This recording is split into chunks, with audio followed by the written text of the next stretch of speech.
இருக்கிறோம். வாலிலே பற்றிய தீ திகுதிகுவென்று செந்நாக்குகளுடன் எரிந்தது. அதன் உஷ்ணத்தை தாங்க மாட்டாது பக்கத்தில் இருந்த அரக்க வீரர்கள் ஒதுங்கி நின்றனர். என்ன ஆச்சரியம்! அந்த நெருப்பு அனுமானுடைய வாளை சுடவில்லை. உயர்ந்த பன்னீரை தெளித்தது போன்று குளிர்ச்சியாக இருந்தது. இதுவரை பொறுமையாக இருந்து வந்த மாருதி மளமளவென்று காரியங்களை முடித்துக்கொண்டு புறப்பட எண்ணினார்.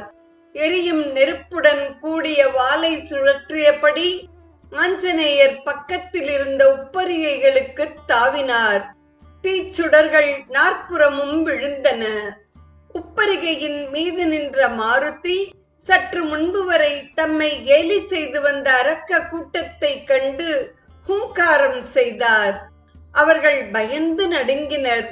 குரங்கின் கொட்டத்தை அடக்கிவிட்டோம் என்றல்லவா அவர்கள் கும்மாளம் அடித்து வந்தார்கள். இப்போது குரங்கு மறுபடியும் வீறு கொண்டு எழுந்து